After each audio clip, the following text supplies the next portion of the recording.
Welcome back to WCSEP News with Jamie Miller and Kaylin Shum. What's the featured story today, Kaylin? Do you ever wonder how public officials protect their citizens during a disaster, Jamie? Yeah, I do wonder that. Get the answer from our ace field reporters, Gabriella Chelso and Erica Dara. Let's head over to them to see what's happening. We are here with Lieutenant Robert Doty, but before we start our interview, we're going to learn a little bit about the quaint town of Medford. Medford is a quaint township located in the heart of south-central New Jersey. Its 28,000 residents enjoy great schools, fantastic neighborhoods, and a historic Main Street lined with many unique shops and restaurants. Medford is only 30 minutes from Philadelphia and less than 60 minutes from the Jersey Shore. Woodland, streams, and lakes are scattered everywhere in this community. Medford almost never experiences tornadoes or earthquakes and never has been subjected to volcanic eruptions. However, severe thunderstorms, hurricanes, flooding, and snowstorms have affected the area in the past. The Medford Office of Emergency Management handles these natural disasters and keeps the residents safe. Now tell us, what exactly do you do as the emergency manager of Medford?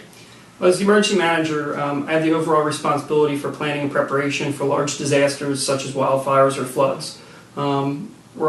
The Office of Emergency Management is also responsible for approximately 48 dams in town. We have to make sure that their emergency action plans are up to date and filed with the office. I'm also responsible for updating the annual the emergency operations plan and our hazard mitigation plan with Burlington County's Office of Emergency Management. I'm also responsible for monitoring weather for severe storms and events, and then alerting our community partners so they can begin to plan and prepare for the event. What is the most extreme emergency that affects Medford the most? Medford's events would include weather emergencies, probably as a primary. These would be events such as flooding, wind events, hurricanes, and nor'easters. An example of this is a storm we had last year. It was June 23rd of 2015. We had about a 20-minute thunderstorm that moved through the town with severe wind. We lost a bunch of trees, power lines were down. There were sections of the town that were without power for up to 7 days because of that storm. But what if... Hold on. It seems like we have breaking news back at the news desk. We're going to go back to Jamie and Kaylin and hopefully finish this interview later. Kaylin, we have breaking news. Really, Jamie? What is it? Let's head over to the weather station where our chief meteorologist, Sophie Murardi, will explain it all to us. I'm here. Oh, sorry about that, guys. There was a crowd of crazy fans outside who went running as soon as the snow got heavier. They even knocked down the 11 p.m. meteorologist. I had to help her to the station doctor. Anyways, let's see what's happening in the breaking news in the Weather Center. The low pressure system we thought would turn out to sea instead took an unexpected turn toward the coast. Air around a low in the northern hemisphere circulates counterclockwise. As you can see from this map, cold air is pressing in from the west, and the flow of air is bringing in moisture from the ocean. This creates the perfect situation for a nor'easter with lots of snow. Now let's talk about the expected snowfall. Although this model projects that we will have between 6 to 12 inches of snow, keep in mind that we can also have up to 18 or more inches. We expect impossible travel with flight cancellations and very strong winds. How strong? Well, our area will expect up to 40 to 50 mile per hour wind gusts, while other locations will expect up to 50 to 60 mile per hour wind gusts. You can also expect power outages, downed trees, and like I said before, very difficult travel. Well, that's it for now. Bella will update you during the 11 o'clock news. As long as she's okay after being knocked down by those crazy fans. Back to you, Jamie and Kaylin. Thank you, Sophia. Today we have an expert from the U.S. National Climate Assessment. Her name is Dr. Alessi. Maybe she can explain climate and weather and shed some light on the nor'easter we're having today.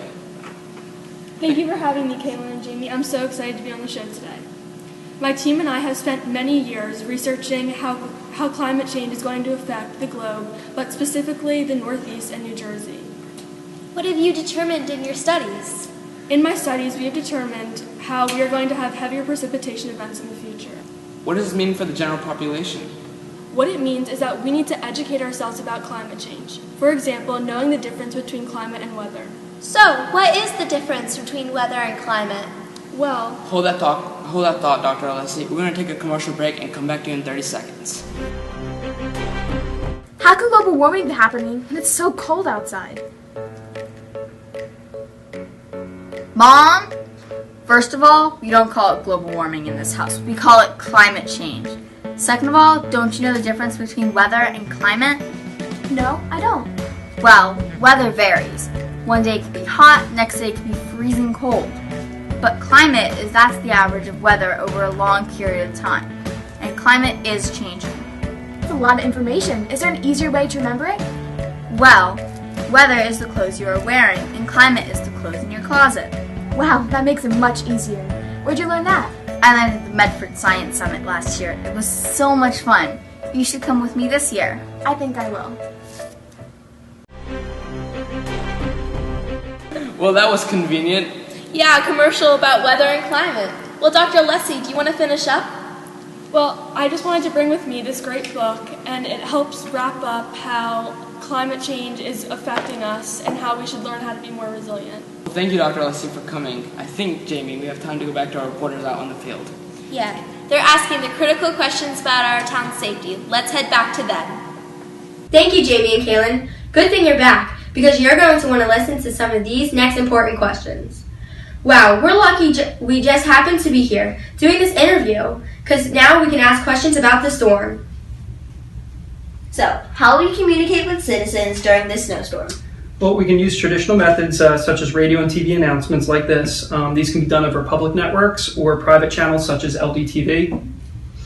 We would also use Nixle, which is a free service that township residents can sign up for at nixle.com. It enables us to send text alerts and email alerts to their phones so they can get critical information over the wireless network as long as it's up and running. The other thing, we would also use all avenues of social media. You have critical facilities such as firehouses, police stations, schools, and shelter locations in safe and accessible areas during storms like this one. Yes, our primary shelter is located at one of our elementary schools that has a backup generator, and we work in conjunction with the school district to ensure that that area is plowed and cleared if it's a snowstorm, or that the school's opened up and available. In the event of an absolute emergency where we had to open up, we have a fire department access key that provides us access to the school, and we can open the school up and begin preparations as a shelter. Thank you, Lieutenant Dovey, and I hope everyone keeps these questions in mind during this storm and any storm. Now let's send it over to Riley and Daniel with the police chief. Thanks, Gabby and Erica. We're here today with Police Chief Meter of the Medford Police Department. We're here to ask him a few questions today about the nor'easter we're having. How do you coordinate with the Office of Emergency Management? Well, the Police Department and the Office of Emergency Management work hand in hand with one another. As we prepare for a storm like this, we meet regularly. We'll meet 2-3 times a day coming up to the storm to get weather updates, to see what the needs of our citizens are going to be. Are we going to need to open up a shelter? What type of resources are we going to need?